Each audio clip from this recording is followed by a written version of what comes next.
Samedi le 7, bienvenue en prenant votre café. Jagmeet Singh, tiens, on va parler de lui ce matin encore. On va en parler beaucoup dans les prochains mois. La politique d'inclusion traverse la frontière. On a une opinion ici.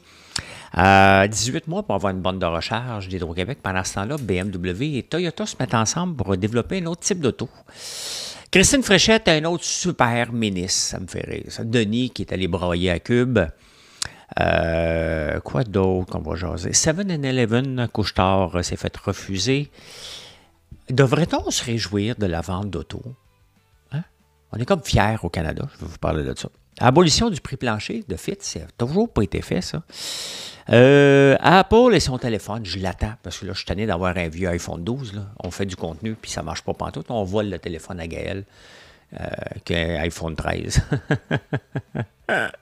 Quel est le mot le plus recherché en septembre sur Google?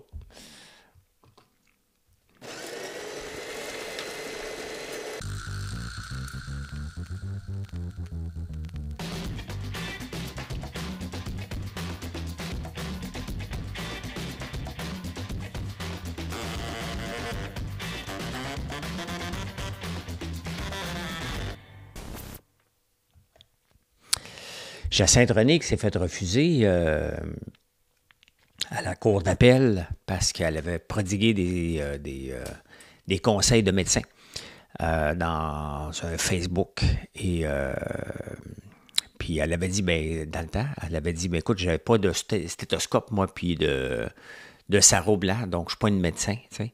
Et c'est sûr qu'il faut faire attention. Hein? Moi, je parle souvent de l'ail noir et je vous dis souvent, allez lire, parce qu'à un moment donné, je ne suis pas un médecin. Hein? Je ne vous conseillerais jamais d'enlever vos pilules ou quoi que ce soit. Là. C'est un peu ce qu'elle a fait. Donc, elle a joué à naturopathe un peu exagéré. Donc, il faut toujours faire attention. Toujours, toujours, toujours. Moi, j'aime l'ail noir. Tout le monde le sait. Médicalement que l'ail noir est bon pour la santé. Maintenant, ce ne sont pas jamais des conseils et je fais extrêmement attention. C'est comme la lavande à la tisane des hauts pétales de tournesol. Vous me demandez c'est quoi les bienfaits. T'sais, moi, je vous dis, prenez-le pour le goût parce que vous avez une tisane. Et pour les bienfaits, mais combien de gallons il faudrait boire? Il ne faut pas oublier ça. Là, je crois pas tout au bien. Je crois aux bienfaits, mais combien qu'on doit apprendre? C'est comme le vin. Le vin, c'est plein de bienfaits. Le réservatrol, faut-tu que tu boives 8 litres par jour? C'est un peu ça. C'est un peu ça. Mais bon, elle a été condamnée. Passons à autre chose. Jagmeet Singh qui répète que le Trudeau a floué les Canadiens. Hein? Sincèrement. Est-ce que Trudeau a floué les Canadiens? Non, on l'a mis au pouvoir. L'ensemble des Canadiens a décidé, quand on voulait avoir un PM sur la défensive, donc en minorité. C'est ce qu'on a choisi. Hein? Ce qui a floué le Canada, c'est quand Justin Trudeau est venu faire une entente avec l'NPD. Ça a floué les Canadiens. Donc, Jagmeet Singh vient brailler. Là. De toute façon, écoute, même Thomas Mulcair, quand même, qui est l'ancien chef du NPD, là, a dit Jagmeet Singh ne fait pas peur à personne. Il ne fait pas peur à personne, ce gars-là. Là. Tu l'entends japper, mais c'est comme un autre journaliste a dit, je ne sais pas c'est qui, il ressemble à un coach de vie, tu sais. Parlant de coach de vie, j'ai commencé une série sur Netflix, je ne me souviens pas du nom, Twin Flames, et je ne l'ai pas fini encore. C'est un peu long, mais ça m'intéresse parce que ces coachs de vie-là qui arrachent l'argent des gens aussi facilement, ça m'impressionne. Je n'ai pas d'ambition là, d'arracher de l'argent, loin de là. Mais ça m'impressionne de voir comment ils sont capables de flouer les gens. Donc, Trudeau n'a pas floué personne. Trudeau est ce qu'il était. On le savait, on l'a remis au pouvoir, tout simplement parce qu'il n'y avait pas d'opposition. Là, il y a une opposition et on va voir aux prochaines élections. Est-ce qu'on va avoir des élections à l'automne? Moi, j'y crois pas. Ça se peut. Puis tant mieux si je me trompe. Tant mieux. Sincèrement, je veux me tromper. Je vais avoir un nouveau gouvernement à sa presse, qui ne sera pas le NPD, là, qui va être conservateur. Même avec la FTQ qui le traite de bouffon, ils vont gagner. On va gagner. Non, j'ai-tu reçu une offre de Pierre Poilievre, puis je ne vous l'ai pas dit? Vas-tu me présenter aux élections? Mais non. Hein?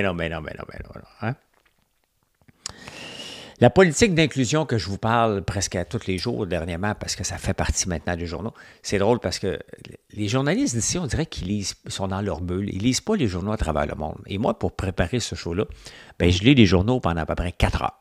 Okay? Toute la journée, je fouille des articles. Je prends des notes. Puis après ça, le matin, je m'enclenche un paquet de journaux pour comprendre. Et là, ils viennent d'en parler ici, l'inclusion, parce que Molson Coors vient d'enlever sa politique d'inclusion. Parce qu'il y avait un index aux États-Unis. Quelle compagnie qui avait le taux d'inclusion, le plus, puis tout ça. Mais tu sais, à un moment donné, j'en parle souvent. Je suis certainement pas contre. Vous me connaissez. Okay? Je suis pas contre. Mais moi, là, avec qui vous couchez, ça m'intéresse pas. Moi, quand j'embauche quelqu'un, je ne demande pas, pis, tu fais un trip à 3 hier? Pas de tes affaires. Non, mais c'est important, j'ai besoin de l'avoir dans ma cause. J'ai besoin de savoir si quelqu'un fait des threesomes. Ça m'intéresse pas. Hein? Et ça m'intéresse pas. Mais absolument pas. Je regarde que la compétence et l'assiduité. Hein? Tu es capable d'être là à l'heure puis venir 5 jours par semaine si ton horaire spécule et c'est du dé pour 5 jours, c'est pas mal ce qui m'intéresse le plus. Là. Donc, ben, c'est une bonne affaire. Maintenant, c'est sûr que si on se met comme le président ou la présidente de LGBTQ2+, YZ, là, je ne sais plus. Là, honnêtement, je ne sais plus. Il devrait trouver un autre acronyme. Là. Mais c'est sûr que tu vois ça comme un recul. Mais ils sont compétents, ces gens-là. Là. C'est pas parce que le soir ou l'après-midi ou le matin, ils couchent avec quelqu'un qu'on enlève les compétences pour le restant de la journée. Là. Hein? C'est un milieu de travail. C'est un milieu de travail. Oublions jamais, jamais, jamais ça. Hein? Puis si une entreprise ne veut pas embaucher, puis elle dit, moi, je ne veux rien savoir d'embaucher si vous couchez, je veux savoir avec qui vous couchez, bien, boycottez-la, cette entreprise-là. Point final. Ça va être réglé. Ça vous tente-tu d'avoir une borne de recharge à votre entreprise?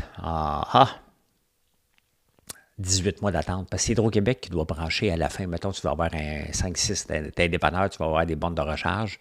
Ça dépend d'Hydro-Québec. Quand même que c'est une autre compagnie qui vient de l'installer. 18 mois d'attente Hydro-Québec. Malgré toute l'embauche de gens. On embauche des gens pour faire quoi? Les arbres ne sont pas coupés. Les poteaux ne sont pas entretenus. Et maintenant, on n'est pas capable d'installer des bornes. Sont où les 3000 employés de plus qu'on a à Hydro-Québec? Qu'est-ce qu'ils font? Tu sais, c'est tout le temps ça quand une entreprise devient trop grosse puis embauche. Hein? C'est tout le temps, on embauche des gens pour servir les gens à l'interne. C'est comme ça. On oublie à un moment donné qu'on doit embaucher des gens pour servir la clientèle en premier lieu. Pas le contraire. 18 mois d'attente. Ça aide pour des ventes d'auto, ça. 18 mois d'attente. Vous savez, on a reçu dernièrement ici le premier ministre français. Je ne sais pas trop comment marche la politique française. J'ai de la misère à suivre la politique américaine, là. Donc, il y a des spécialistes pour ça, mais la politique française, donc là, c'est Macron qui vient de nommer un premier ministre. Mais on en avait envoyé un ici, un jeune, hein, notre Simon Jolin Barrette à peu près.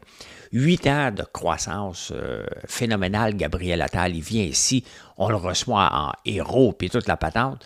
Bien, il aurait resté juste 8 mois premier ministre, il se fait remplacer maintenant. Je ne sais pas comment ça marche, mais par un vieux routier de 73 ans. Est-ce qu'à 35 ans, tu es trop jeune un peu pour gérer la France? Ça ressemble un peu à ça, là. Parce qu'il aurait pu le garder là, il aurait pu le faire, donc il est obligé de le tasser suite aux élections. Mais 35 ans, ça manque un peu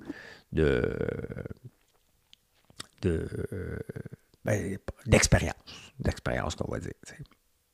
Simon Jolin Barrette, hein, c'était le super ministre, lui puis Geneviève Guilbeault étaient les deux superstars aux dernières, quand François Legault est arrivé au pouvoir il y a eu 7 ans, 6 ans.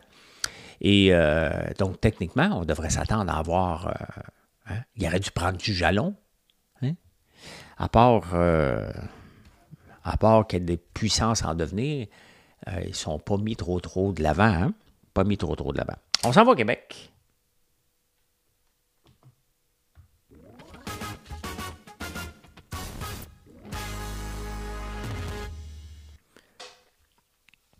Denis Coderre, avant de parler de Christine, on va parler de Christine Fréchette, on va rester dans cette optique-là. Bien, c'est ça, c'est Simon Jolin Barrette. Hein? Et Geneviève Guilbeault étaient les montants en puissance. Là. tu as un super ministère à donner. Et pourquoi qu'on donne 2 ministères? Hein? Ça devrait être juste un ministre. Qu'est-ce que Christine Fréchette a eu? Je n'étais pas d'accord avec la façon de dépenser de Fitz. Elle va faire pareil, Fréchette. Là. Même chose. Hein? Mais qu'est-ce qu'elle a fait dans le passé? Fitz là, avait une prestance, avait une expérience. Il pouvait dire, moi, je vais faire ça, puis comme ça. Christine Fréchette n'a pas cette prestance-là. On l'a très peu vu, un peu dans l'immigration, là, mais on l'a très peu vu. Elle était PDG, elle voulait se présenter sur Denis Coderre aux élections municipales, donc être conseillère. Elle était PDG de la Chambre de commerce de l'Est de Montréal. Tu sais, ça m'excuse, là, mais ça ne te donne pas des qualités de qu'est-ce que tu as fait pour gérer quelque chose d'aussi grand que ce qu'on lui demande en ce moment. Maintenant, les 2 superstars, c'était supposé être Simon-Jolin Barrette et Geneviève Guilbeault. Ça ne serait pas une occasion en or de leur donner un super ministère à ces 2 superstars-là? Comment ça se fait qu'ils se font passer ça sous le nez constamment? Des grands rôles, on les déclare parce que c'est l'aile jeunesse. Mais là, à un moment donné, comme moi, là, quand je suis arrivé en 2015, quand on voulait que je me présente en politique, les journaux m'avaient dit l'aile jeunesse avec Mélanie Joly. Ils parlaient de moi puis Mélanie Joly. Bien, 13 ans plus tard, je ne suis plus une aile jeunesse. Hein? Je suis pas vieux, je suis là. Je suis dans l'âge politicien. Là. Pas trop confiance en Christine Fréchette, on va vous dire. Là. De toute façon, je suis tanné de voir des subventions. Fait que foutez-moi avec les subventions. Je le répète, 60% des entreprises, 60% du staff à travers le Canada, ce sont des PME. C'est ceux-là qu'il faut aider, pas les grandes qui sont des siphonneux de subventions, les petites qui veulent démarrer, qui veulent exporter. C'est ceux-là qu'il faut aller les voir, les tenir par la main, même s'ils ne veulent pas se faire tenir par la main. T'es tiens par la main. Tu dis, regarde, on va t'aider, on va te couper. Si on va t'aider là-dessus, on va te mettre en contact. Viens avec moi, je t'invite. Hein? T'invite à Dubaï. Viens rencontrer des gens. Hein? Et non. Denis est allé broyer à Cube. Hein? Denis, il doit 134 000 à Revenu Québec. On va se le dire, là. Revenu Québec, s'il fallait qu'il écoute tout le monde qui sont malades, tout le monde qui ont eu un ACV, tout le monde qui ont eu un brain fart. Ça va pas bien, je me suis mal réveillé. Denis qui s'en va me dire, ben écoute, regarde, il a fallu que je me refasse une santé parce que ce qui est important pour moi, c'est ma famille. Bon, tu t'es séparé, Denis, comme tout le monde. OK? Comme tout le monde s'est séparé. Une séparation, ça coûte cher. Une séparation, c'est de la marde. Une séparation, il faut que tu trouves de l'argent rapidement. Tout le monde est passé par là. Bon, on a tous gardé nos obligations. Je suis passé par là, moi aussi. Faites-vous-en pas, je n'étais pas séparé, je n'étais pas marié, mais c'était comme si.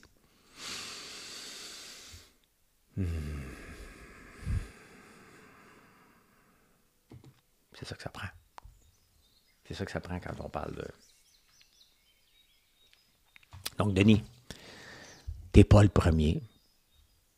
Donc, Revenu Québec en a rien à cirer de ça. Puis on veut pas qu'il en ait à cirer de ça. Parce qu'il va y avoir de l'abus, bien évidemment. T'es juste un citoyen comme tout le monde qui n'a pas payé ses taxes. T'es pas l'ancien maire de Montréal. Il n'y a pas de vendetta contre toi. Arrête de jouer à pitié, mon Denis. Paye tes impôts. T'es pas d'accord avec la facture, t'as contesteras. C'est comme ça que ça marche. Quand tu seras au pouvoir, si jamais tu l'es, tu changeras la règle. En ce moment, il faut que tu respectes les règles. La même chose qu'il fallait que tu respectes le téléphone au volant. Arrête de penser qu'on est contre toi et qu'il faut te prendre en pitié avec ce qui t'est arrivé. Tout le monde se sépare, tu n'auras pas de pitié là-dessus. Tes enfants sont assez grands. Hein? Tes enfants sont adultes. Là. Arrête de jouer sur la chose des enfants. Tu es allé faire un comique de toi à Dutrisac. Puis Dutrisac, qui normalement est plus raide, s'est fait manipuler par toi. Parce qu'il aurait dû dire, regarde, Denis, là, tu vas répondre à mes questions, là, c'est de la bullshit. Il l'a fait un peu, mais c'était mou. C'était complaisant, c'était ben trop long. Et Denis qui trouvait toutes sortes d'excuses, que là, j'étais là à Compostelle, ça m'a fait du bien, fait que là, je vais payer mes impôts. Hey, de la merde. On a-tu vraiment besoin d'un politicien comme ça? Hein? On a-tu vraiment besoin de ça dans le paysage? Hein? Mais ça marche. Denis la connaît, la game, là, de jouer à la pitié. Là. Oh, le maudit Revenu Québec. Revenu Québec, c'est public en passant. Fait que c'est ça. Hein? Paye tes affaires. Paye des affaires. Hein? Est-ce qu'on devrait servir des repas dans les écoles. Québec solidaire, c'est son cheval de bataille de la rentrée, puis encore là, on joue sur la vertu. Pour pas être contre aider les gens, mais est-ce que c'est le rôle de l'école de nourrir les enfants? Est-ce qu'on doit se substituer aux parents? Est-ce qu'on doit revoir, mais est-ce qu'on doit amener ça dans l'école alors que les écoles ont de la misère à gérer? Déjà, tu sais, je suis pas contre, il faut trouver une chose pour les gens défavorisés. Mais est-ce que c'est le rôle de l'école? Tu sais, à un moment donné, il faut arrêter d'en rajouter à l'école aussi. Là. Il y a une partie parentale à aller s'occuper. On n'est pas équipé là, pour nourrir tout le monde tout le temps. Là. On n'est pas équipé. Pantoute. Puis là-dedans, il y en a qui n'ont pas besoin. Tu sais, tu vas-tu faire des classifications? Il y a déjà le club des petits déjeuners là, qui le font, mais tu vas-tu faire une classification? Même dans un milieu défavorisé, il y en a des riches. Là. Les riches vont-tu profiter d'un lunch? Tu sais, je suis un peu mal à l'aise par rapport à ça. Je veux aider, mais sincèrement, de foutre ça dans le cours des écoles quand ils n'ont déjà plein les baskets, pas sûr. Pas sûr qu'on est équipé pour gérer ça. Hein? Dans nos cégeps, nos cégeps qui doivent apprendre aux étudiants, les futurs gestionnaires, comment gérer un budget, comment vivre avec une réalité, comment réussir à couper des coûts ailleurs pour être capable de dépenser. Pas capable de le faire. Ils broient dans les journaux, les cégeps universités, parce qu'ils n'ont pas les fonds qu'ils voulaient pour rénover. Je le dis puis je le répète. Hein? Quand les gouvernements ont donné de l'argent aux professeurs, c'est de l'argent qui ne va pas dans les buildings. Ce sont des vases communicants. Les contribuables que nous sommes, on a une capacité de payer qui est à côté dans le tapis. Donc là, il faut faire des choix. Des choix viennent aussi avec être imaginatif. Si nos directions de cégep et d'université ne sont pas capables d'être imaginatifs, de couper des coûts ailleurs, de voir s'il n'y a pas du staff de trop, bien, ils ne méritent pas d'enseigner à nos élèves. Je veux voir un cégep ou une université qui va dire c'est une réalité, puis on vit avec ça, même si ce n'est pas le fun, mais on a pris action, puis on a revu l'ensemble de nos programmes internes et de voir où on pouvait couper des coûts dans l'administration pour être capable de... Ça se fait, ça. Aucun cégep, aucune université s'est levé debout pour dire on va s'arranger parce que ça fait partie de la vie puis c'est ça qu'on enseigne à nos élèves. Aucun. Ils vont juste brailler. Donc, comment voulez-vous qu'on n'ait pas une génération de braillards après ça qui viennent têter des subventions quand les cégeps et universités qui doivent montrer l'exemple ne le montrent pas? C'est ma position. Vous êtes bien mieux d'être d'accord avec. Magali Picard fait jaser depuis qu'elle a traité Pierre Magali Picard de la FTQ qui se promène à Dubaï pendant la grève. Parce que c'est important, la planète. Les professeurs l'ont bien dit, il faut sauver la planète. Donc, on va aller à Dubaï écouter une conférence sur Teams. C'est pathétique. Vous autres parmi vous qui capotez ces syndicats, vous allez me dire que vous elle est tellement bonne, ça n'a pas de bon sens, c'était tellement... Ah ouais.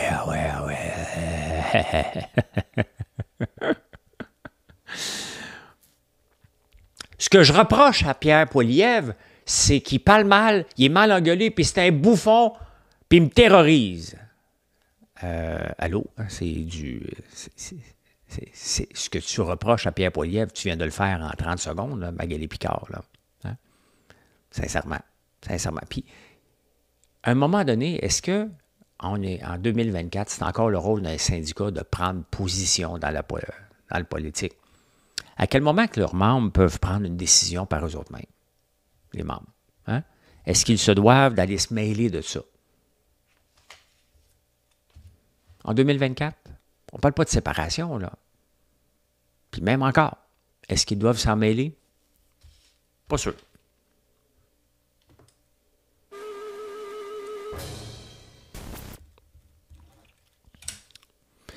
Je vous amène, allez, viens, un nouveau jour va se lever, son revient. Je vous amène, je ne l'ai pas. Bon, c'est ici. Comme ça. OK. On est en 1939, à la veille ou dans la Deuxième Guerre mondiale. Je ne sais pas quand est-ce qu'elle a commencé, mais Steinberg existait. Et je vais essayer de l'agrandir. La situation alimentaire chez Steinberg, hein? Un peu comme au début de la pandémie ici. Il y a Mme Steinberg, hein? Elle ressemble beaucoup à ça, qui tape les prix élevés. Hein? Steinberg protège vos intérêts contre les prix élevés. Donc, on voit une madame là, bien portante, avec une planche à découper qui tape les fesses d'un petit enfant. Donc, je pensais que c'était un voleur. Mais non. Hein? C'est Steinberg protège contre le prix du sucre. Parce qu'il y a des rumeurs au sujet du sucre. Et c'est intéressant à lire. Hein? On va essayer de le lire parce que c'est petit. Des rumeurs ont couru en ville à l'effet que Steinberg vendait le sucre à des prix ridiculement élevés.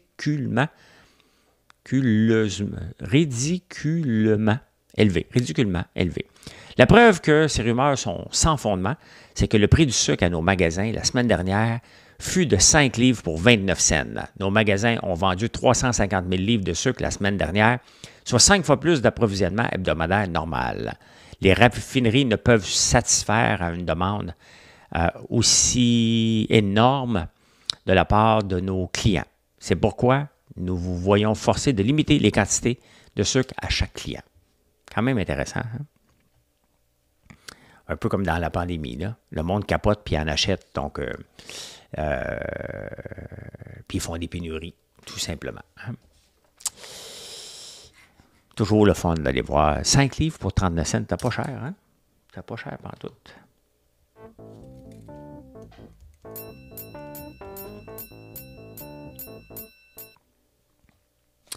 Il était une fois des gens heureux. Seven & I, c'est la maison mère de 7-Eleven, qui appartient à des Japonais. Ben, c'était normal. On dit non à Couche-Tard, que c'était pas assez élevé. Et on dit quand même que c'était pas assez élevé. Hein? Ben, c'est bien évident. Pour voir si Couche-Tard était pour garrocher d'un seul coup le bon prix. Ben non. Il va y avoir une ronde de négociation. Est-ce que Couche-Tard va réussir à avoir 7-I? Pas certain.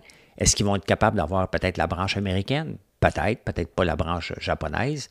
Si le prix est bon, puis les actionnaires disent oui, mais il va falloir qu'il monte de beaucoup.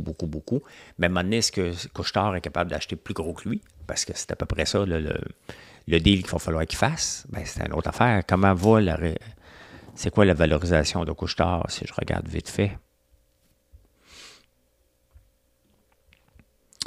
Couche-Tard a une valorisation de 71 milliards. Donc, il va falloir qu'il dépense à peu près 50-60 milliards pour acheter l'autre. Donc, c'est presque avaler quelqu'un de plus grand. Il y a plus de dépanneurs, mais au point de vue valorisation, Couche-Tard vaut plus, quand même. Hein? Quand même, ben, c'était normal. Devrait-on se réjouir de la vente de voitures? On est complètement à côté de la traque. On devrait se réjouir de la décroissance de l'automobile. Si on veut régler le climat, ça prend moins d'autos sur la route. Fitzgibbon avait raison. Bien, imaginez-vous en France, moins 24 de ventes de voitures le dernier trimestre. Au Canada, plus 5,6 On est fiers. Ah oui, ça fait travailler des gens. Mais on n'en veut pas d'auto. Les villes n'en veulent pas. Le climat n'en veut pas. Remplacer une auto à batterie par un auto à gaz par une auto à batterie, on n'a rien réglé. Là. On a 4,30 sous pour une pièce. On est fiers de ça. On ne devrait pas être fiers. On est fiers quand les gens fument moins. Bien, ça devrait être la même chose. Exactement la même chose. Le gouvernement ne devrait même pas subventionner aucun emploi dans le domaine de l'automobile. Aucun. Bien, d'ailleurs, vous savez, les subventions, mais aucun. On devrait avoir une décroissance et s'en réjouir. Le gouvernement devrait sortir à chaque fois et dire « Yes! On gagne notre bataille. La bataille du climat. » Eh non, on coupe les pailles. On coupe les pailles et on se réjouit de l'augmentation de croissance des automobiles. Ça n'a aucun bon sens. Ça n'a aucun bon sens. Hey, pendant ce temps-là, BMW et Toyota se mettent ensemble. Tu sais, des fois, là, on veut tellement forcer la batterie électrique, mais à limiter la maudite batterie électrique. C'est long à recharger. 10 minutes, c'est encore long. Ouais. Mettre du gaz, ça prend 2 minutes. OK? Donc, tant qu'on n'est pas capable de battre le temps de mettre de l'essence, c'est long. Point final. Vous ne pouvez pas débattre ça, c'est long. Hein? Tu me dis, ah, ça prend juste 3 minutes, mettons. Bien, ça prend 2 minutes de mettre du gaz. C'est 33 de plus. C'est long, 33 Tu me dis, je suis mauvaise foi. Non. Donc, BMW et Toyota travaillent ensemble pour l'hydrogène. Il fait longtemps que Toyota travaille sur l'hydrogène. Hein? Puis, dans le fond, le moteur à hydrogène, c'est un moteur à batterie, c'est du fuel cell. Là. Donc, on sert de l'hydrogène avec l'oxygène pour générer de l'énergie. C'est peut-être eux autres qui vont gagner. C'est pas toujours celle qu'on pense qu'on veut avoir, que c'est pas elle qui va gagner. Là, on le voit, il y a un déclin. Parce que les gens se rendent compte, ça prend du temps à avoir des bornes. Ça coûte quand même assez cher si tu ne charges pas à la maison.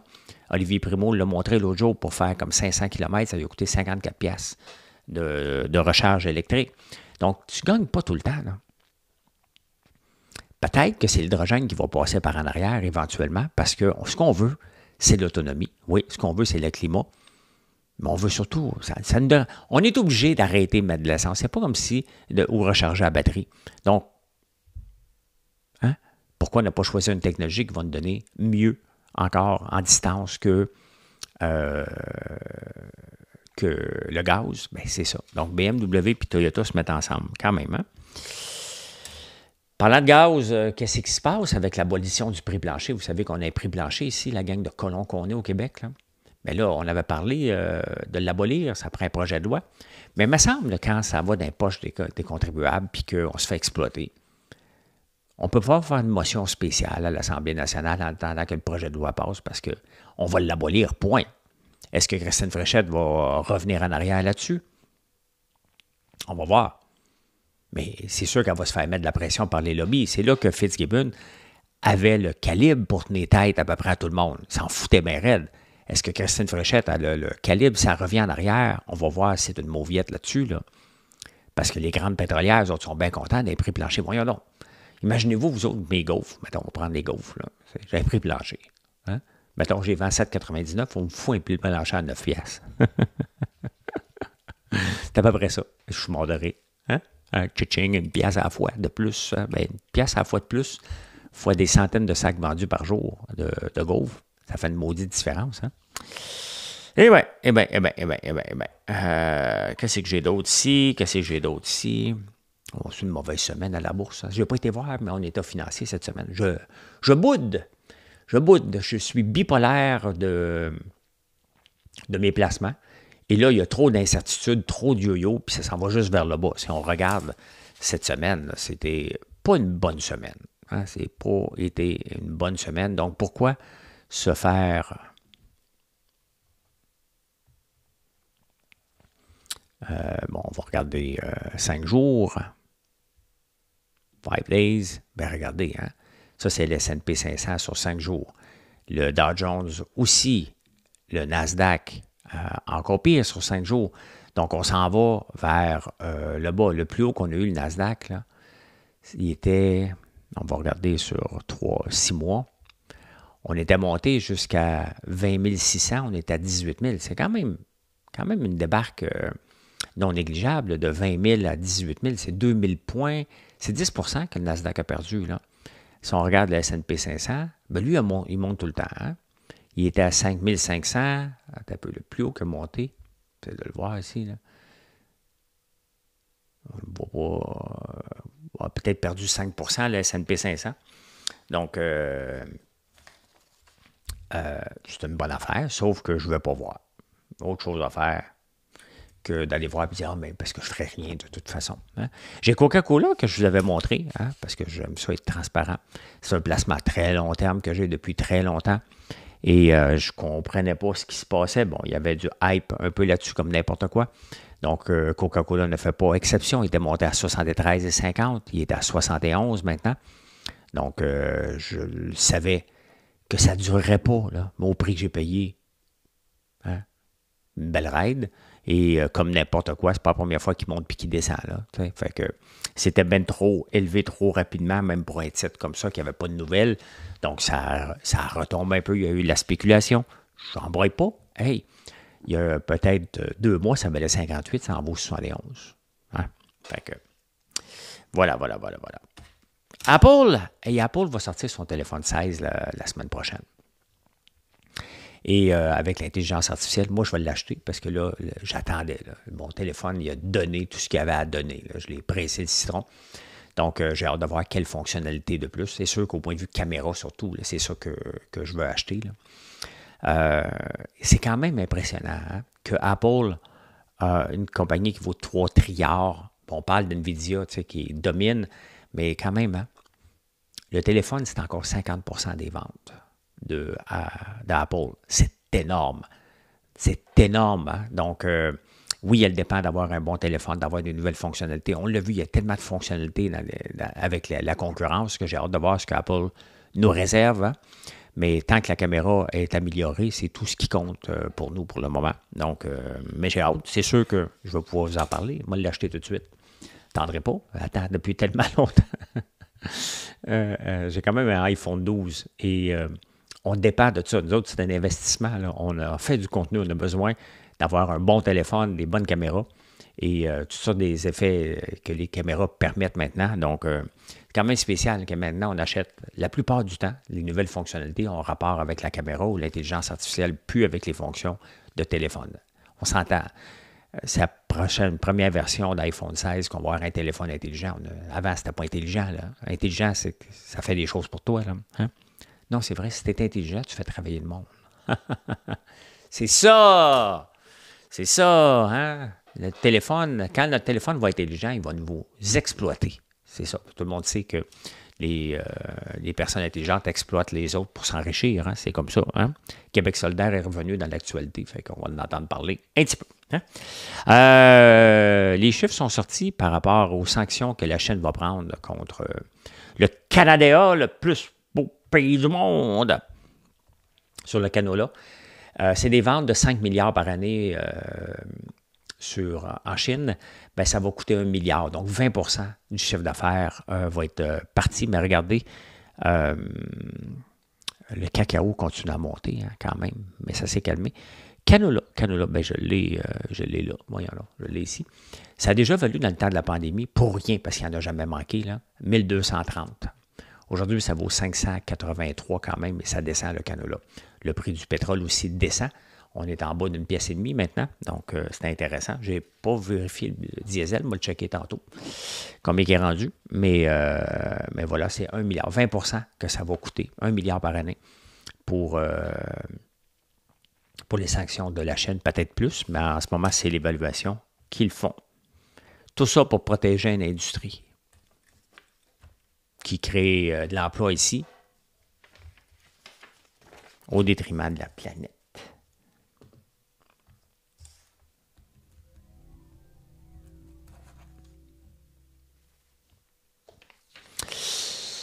Michael Jordan, il a une cabane, lui, mais il est gourmand, Michael. Michael Jordan, l'ancien joueur de basket. Il a sa maison à vendre à Chicago. Ça ressemble à ça. Ça fait 12 ans qu'il est à vendre. Il demande juste 15 millions quand même. Il n'y a pas de riche à Chicago. Ça fait 12 ans qu'il essaie de vendre sa maison. Une belle maison, hein? 56 000 pieds carrés. 56 000 pieds carrés. Il y a un green de golf en arrière. Il est riche. Il n'est pas capable de le vendre. Donc, ça veut dire qu'il demande trop cher. C'est ça que ça veut dire. Mais si jamais ça t'intéresse d'aller vivre à Chicago, tu cherches un pied à terre, c'est ici que tu vas l'avoir pris, que c'est disponible. Hey, les mots les plus recherchés en septembre, j'aurais aimé ça que ça soit popcorn à l'érable, meringue, crème Conto, François Lambert, tu sais, mes produits. Sérum à l'eau d'érable, tu sais. Mais non! Vous avez cherché le plus hypothèque, taux d'intérêt, c'est les mots les plus recherchés au mois de septembre. Hein. Depuis 2020, quand il y a eu un boom immobilier en 2020. Donc là, on retombe là-dedans. Là, on va voir bientôt si les taux d'intérêt fixes vont être en bas de 4 %. Ça commence à être intéressant. Mais si je prenais une hypothèque aujourd'hui, ce n'est pas un conseil, j'en ai pas à prendre, mais si j'en prenais une, je prendrais à taux variable. Parce que c'est bien évident que ça va juste descendre pour les prochains mois. Quand on va approcher le 2, si on approche le 2, là tu peux geler ça pour 30 ans après. Là, mais pour le moment, c'est les mots les plus recherchés quand même. Hein? Il y a une nouvelle étude intéressante. Hein? pour les bébés, je ne sais pas si ça marche pour les enfants, mais pour les bébés qui commencent une grippe ou un rhume, hein, pour couper la grippe ou le rhume de 2 jours, de l'eau saline dans le nez. J'imagine que ça doit nettoyer le sinus, puis ça doit aider si on est capable de respirer. L'oxygène, ça règle, ça guérit beaucoup. Hein? Donc, je sais, j'écoute souvent sur TikTok des gens qui nettoient les sabots des chevaux. Des fois, ils ont des blessures, hein? Puis ils disent, regarde, on va ouvrir pour l'oxygène, comme ça va se guérir. J'écoute ça pour vrai. Je ne sais pas pourquoi TikTok, il y en a autant de sabots de chevaux à nettoyer, mais j'écoute ça. De l'eau saline. Ben voilà. Merci d'être là encore une fois. Je vous souhaite un excellent samedi. Ben, je suis en campagne. Venez nous voir. FrançoisLambert.one. Ben, vous allez voir l'adresse de la boutique. Sinon, ben, vous pouvez acheter en ligne. On va vous livrer ça. On va te préparer peut-être en fin de semaine, lundi. Puis, on va vous faire shipper ça pour mardi. Allez, bye.